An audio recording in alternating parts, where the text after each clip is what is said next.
ba? Ang ganda. Para sa talagang kwek-kwek, guys. Pero hindi siya kwek-kwek, ha? Hi guys! For today's video ay magluluto ako ng merienda. Kaya tara, samahan niyo ako magluto.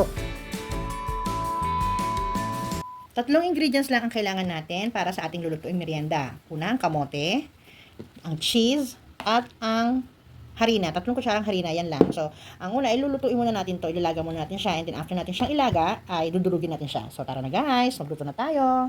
Ito na guys, nahiwa ko na siya ng maliliit para mabilis siyang maluto at nahugasan ko na rin siya. So, hindi ko lang alam kung kakasya siya dito sa aking maliit na kasirola. Pero check natin ha.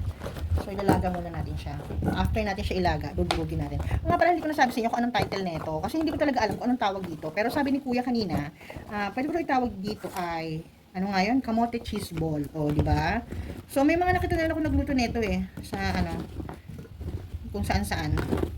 So, di ba sabi ko sa inyo, gaya-gaya ako. Kaya gayahin natin sila. Ayan. Oh, di ba, Apaw? Pero kaya na yan. Pwede na yan. Ayoko na maglabas sa ibang lutuan. So, ito guys, ilaga na natin.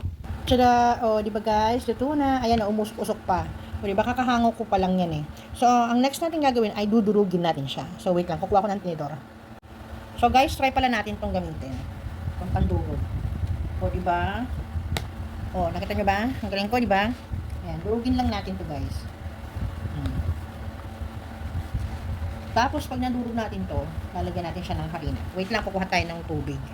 So, guys, ito yung pinaglagaan ng kamote. O, hindi yan madumi ha. Siyempre, kulay orange yan, kaya umano yung kulay niya doon sa tubig na pinaglagaan. Hindi yan madumi. Yun yung pinaglagaan ng kamote, kaya huwag kayong ano dyan. So, ayan, durugin natin siyang mabuti. Ayan. Diba? Tapos yan. Try nga natin yung ano, kamote. Kamote. Itong ano, hindi, teka muna. Tuloy muna natin. Try natin yung tinidor para mas ano pa yung tinidor ng pagdurog eh. O, diba? Kung saan kayo komportable, pwedeng tinidor, pwede yung pandurog, pwede yung kamay. Kung kaya ng kamay nyo yung init ng kamote, pwede. So, ayan. Ito nyo ba yan?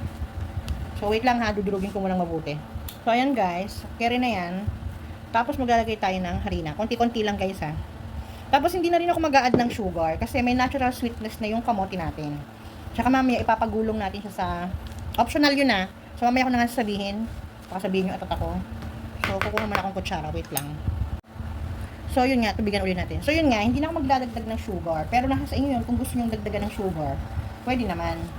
Pero ako, dahil sinabi kong 3 ingredients lang yung kailangan natin, 3 ingredients lang talaga. Tsaka matamis na kasi yung kamote. Diba? So, hayaan natin maglaban yung tamis ng kamote at yung alat ng cheese. O, diba? Ayan. Yung kamote, ang tawag dito yung harina, yun ay magsisilbing binder natin sa kamote, ha? So, ito na siya, guys. Ayan.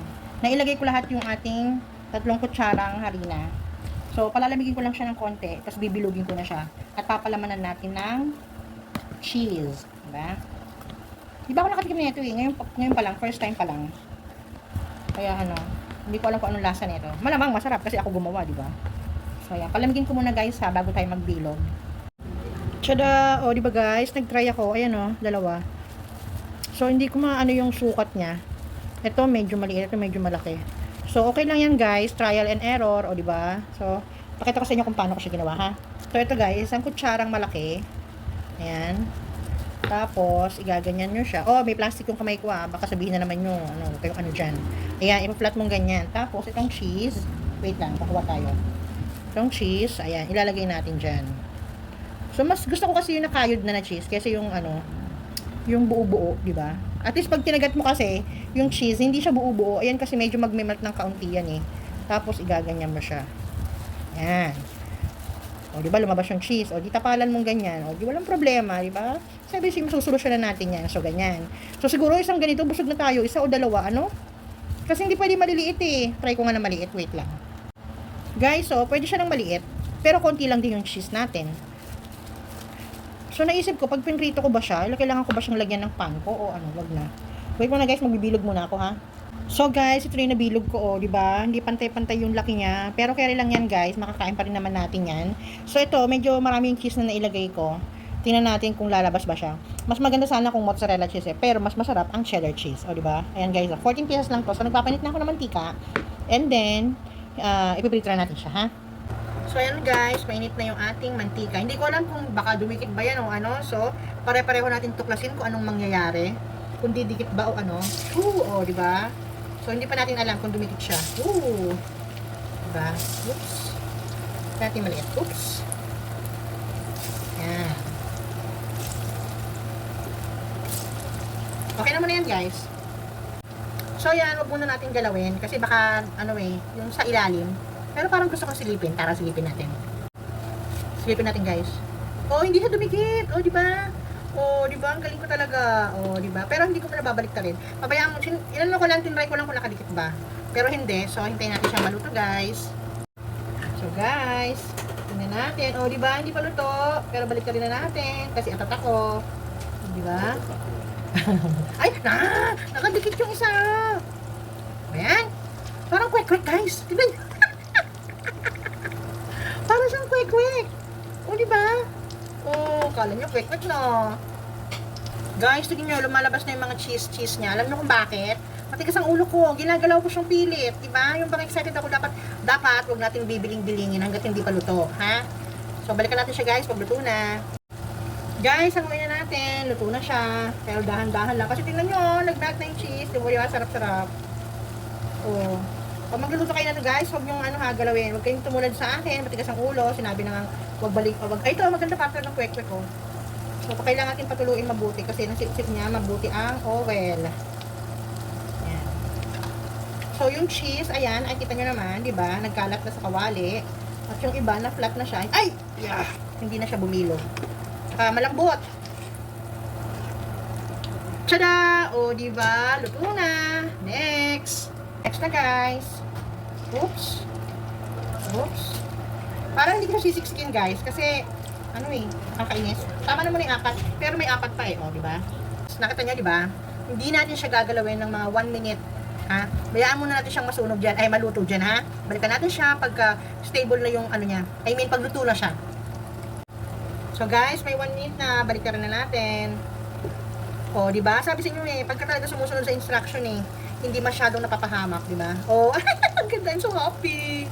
Di ba? Wow! Di ba parang siyang quick talaga? Di ba? So guys, huwag yung gagalawin agad pag ang ganda-ganda. Di ba? Yan, perfect.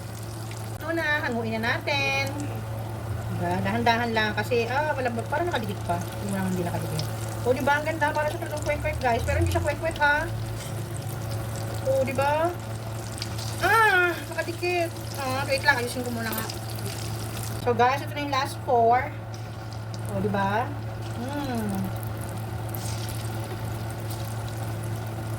Balik ka rin na natin. Di ba? Wait lang, kailangan na may pangalalay. Ayan ayan, ganyan sana yung gusto ko na ma-achieve. Yung medyo may ano-ano. Ayan yung ganyan. Yung medyo may ganyan-ganyang sunog-sunog effect, di ba? Parang kwek-kwek talaga, guys. Tapos, guys, ito optional lang. Pwedeng nyo kung gawin to, pwede namang hindi. So, bumili ako ng bourbon swak. Ang gagawin ko ay, igaganito ko siya. Ayan. Diba? Optional lang to, guys, ha. Pwedeng hindi nyo na isawsaw dyan. Pwede namang, isawsaw. Diba? Parang mas masarap nga siya.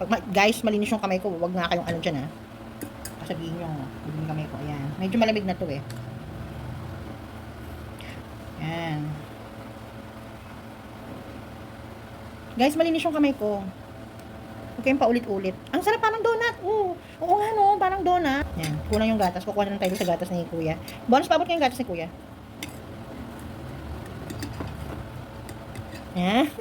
Hindi na siya mukhang kwek-kwek. So, ayan guys. Nakita nyo ba yung ginagawa ko? Ito yung yung first batch. Tingnan ninyo, pipi. Kasi diba, masyado akong atat magbaliktad. So, pag nagluto kayo nito, hayaan nyo muna siyang maluto. Pagka nakita nyo naluluto siya, mga 1 minute na siyang nakasalang, saka nyo baliktarin. Maganda rin kasi may ganyang effect ko, yung medyo pasunog na. Pero huwag namang sunugin, diba?